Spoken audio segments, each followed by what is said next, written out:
여러분, 이스라엘 백성들이 광야의 삶을 살았습니다. 왜 하나님께서 이스라엘 백성들을 여러분 광야로 인도하셨겠습니까? 그들에게 광야의 삶이 필요했기 때문이었습니다. 여러분, 하나님의 백성으로서 정말 복 있는 삶을 살기 위해서는 이스라엘 백성들이 훈련의 과정이 필요했습니다.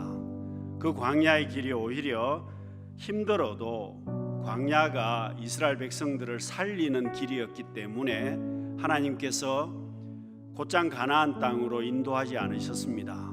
일주일이나 2주일이면 금방 가나안 땅에 갈 수 있는데 그렇게 인도하지 아니하시고 광야길로 이스라엘 백성들을 인도하셨습니다. 여러분, 광야 생활을 하면서 하나님께서 이스라엘 백성들에게 무엇을 원하셨겠습니까? 하나님의 은혜로 살아간다는 것을 깨닫기를 원하셨습니다. 여러분, 오늘 우리도 그렇습니다. 내가 신앙생활을 하면서 여러분 무엇을 깨달아야 복된 신앙생활을 하겠습니까? 나는 하나님의 은혜로 살아갑니다. 한번 따라하겠습니다. 나는 하나님의 은혜로 살아갑니다. 여러분, 이걸 깨달으면 나는 복된 신앙생활을 하는 겁니다. 여러분, 오늘 우리도 그렇지 않습니까? 지금까지 어려운 상황들을 우리가 살면서 우리는 하나님 은혜로 살아왔습니다. 만나를 하나님께서 주셨습니다. 옷이 헤어지지 않도록 은혜를 주셨습니다.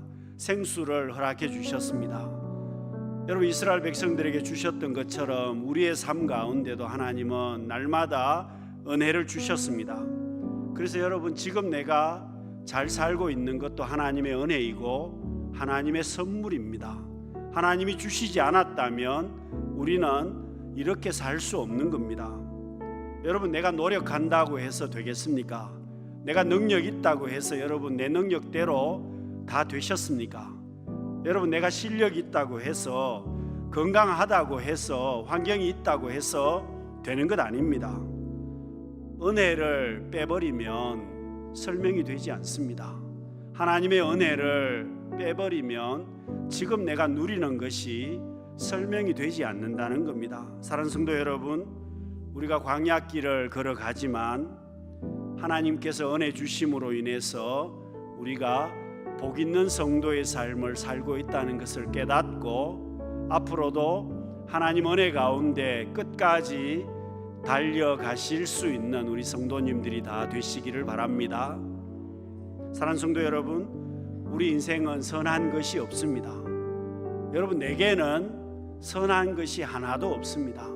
하나님의 은혜 주시지 않으면 살 수 없는 인생이라는 겁니다. 하나님의 말씀 붙들지 않으면 살 수 없는 인생이 오늘 우리들입니다. 사랑하는 성도 여러분, 광야 같은 인생길을 우리는 살고 있습니다. 넉넉하게 살지만 그러나 속을 들여다보면 광야입니다. 사랑하는 성도 여러분, 하나님의 말씀 붙들고 하나님 앞에 살아계시는 주님 바라보심을 통해서 주님께서 내게 주시는 그 은혜를 누리며 하나님의 축복 가운데 복된 인생을 살아갈 수 있는 우리 모두가 되실 수 있기를 바랍니다.